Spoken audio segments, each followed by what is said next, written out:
అంటే మనం విడివిడిగా ఉంటూ మళ్ళీ ఈ కార్యక్రమాన్ని వదిలిపెట్టేసి బహుజనుల మధ్యన సోదరభావాన్ని పెంచి బహుజనులతోటి ఓట్లు వేయించుకొని మనం శక్తివంతంగా తయారైపోయి ఈ దేశాన్ని మనం పరిపాలించాల్సింది పోయి మన చేతుల్లోకి అధికారం తీసుకొని ఈ పంపిణీ వ్యవస్థను వేగవంతం చేసి డైనమిక్గా డిస్ట్రిబ్యూషన్ చేయటానికి బదులుగా మనం కుల వ్యవస్థనే రద్దు చేయాలన్నట్టుగా మనకు తెలుసో తెలియకో అమాయకంగా మాట్లాడటం వల్ల ఒక కన్ఫ్యూజన్ ఒక గందరగోళం కూడా ఉందో ఏమో అని అనిపిస్తుంది. అంటే చాలామందికి తెలుసు కుల వ్యవస్థ రద్దు కాదు అని తెలుసు. కులాలను బేస్ చేసుకొనే ఈ వ్యవస్థలో అణచివేత జరిగింది, అభివృద్ధి కూడా జరిగింది. కాబట్టి ఇప్పుడు మనం చేయాల్సింది ఏందనంటే ఈ అణగారినకు ఎవరైతే నష్టపోయిన కులాలు, బాధిత కులాలు అందరినీ ఏకం చేయటం ద్వారా మనం ఓట్లు వేయించుకోవటం ద్వారా అధికారంలోకి వచ్చి మొత్తం ఈ వ్యవస్థను చదును చేసే కార్యక్రమాన్ని కొనసాగించాలి. కానీ దురదృష్టం ఏందనంటే ఇన్ని 77 సంవత్సరాల తర్వాత రాజ్యాంగం ఏర్పడ్డ తర్వాత కూడా ఈ బాధిత కులాలను ఏకం చేయలేకపోయాం. మనం ఈ బాధిత కులాల మధ్యలో వైరుధ్యాలు కొనసాగుతున్నాయి. ఒక కులం ఇంకొక కులం నమ్మే పరిస్థితి లేదు. కాబట్టి ఈ కులాల మధ్య సోదరభావాన్ని తీసుకురావాలి. కణిశిరామ్ గారు అనే వ్యక్తి అసలు ఈ దేశంలో కులాన్ని ఉపయోగించుకొని లాభపడ్డ వాళ్ళు జవహర్లాల్ నెహ్రూ, ఇందిరాగాంధీ అని చెప్పారు.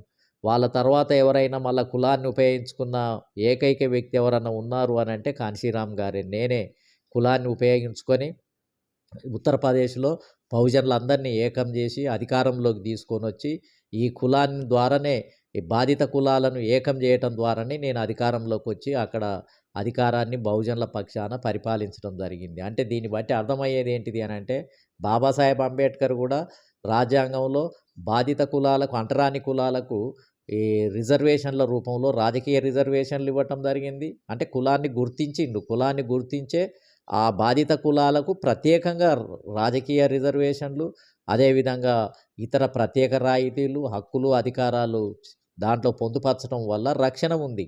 కాబట్టి బాబాసాహెబ్ అంబేద్కర్ చేసింది అదే.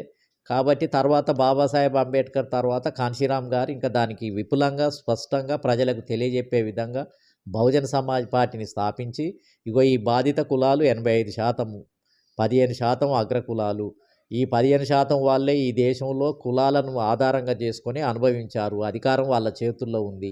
85% ప్రజలకు అధికారం లేదు. కాబట్టి ఈ లేని కులాలంతా ఒకటి కావాలి. ఆ లేని కులాలు, అధికారం లేని కులాలు, సంపద లేని కులాలే 85%. కాబట్టి దాన్నే బహుజన సమాజము అని చెప్పటం జరిగింది.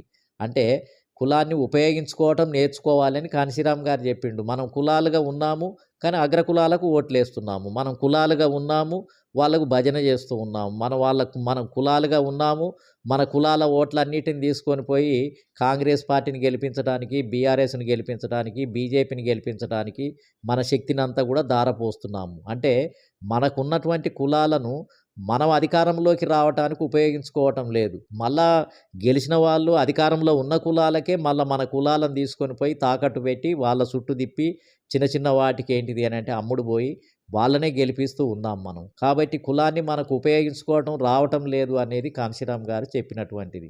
కాబట్టి కులాలను ఉపయోగించుకున్న రోజు, మన కులాలను మనం అధికారంలోకి వచ్చే విధంగా ఓట్లు వేయించుకున్న రోజు మనం ఎఫెక్టివ్గా ఈ కులము అనేది మనకు ఒక వరంలాగా మారుతుంది, అదృష్టంలాగా మారుతుంది.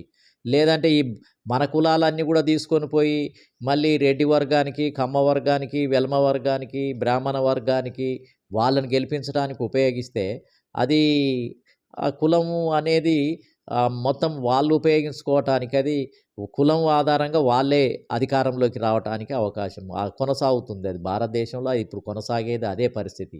కాబట్టి అలాంటి దాన్ని ఛేదించాలి అని అంటే మన కులాలను మనం సమీకరించుకోవాలి, ఐక్యం చేసుకోవాలి, సోదరభావాన్ని పెంపొందించాలి, మన ఓట్లను మనం వేసుకోవాలి.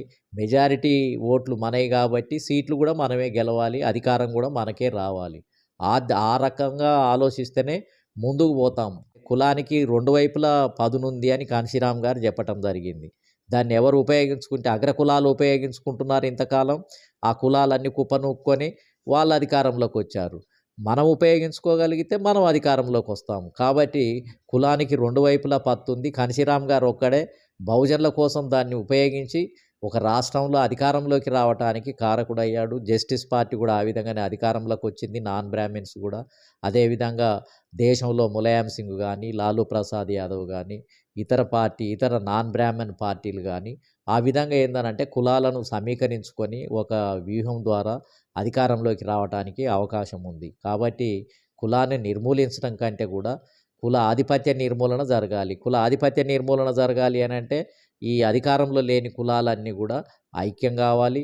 ఒక రాజకీయ జెండా కింద మమేకం గావాలి. 40% ఓట్లు తెచ్చుకోవాలి. అధికారంలోకి రావాలనేది ఆ విధంగా బోయి సంపదను పంపిణీ జేసుకోవాలి గానీ, కుల వ్యవస్థను రద్దు జేయండి అని చెప్పి మామూలుగా అడిగినట్లుగుంటే అది అసలు స్పష్టత లేదు. దానికొక స్పష్టత లేదు.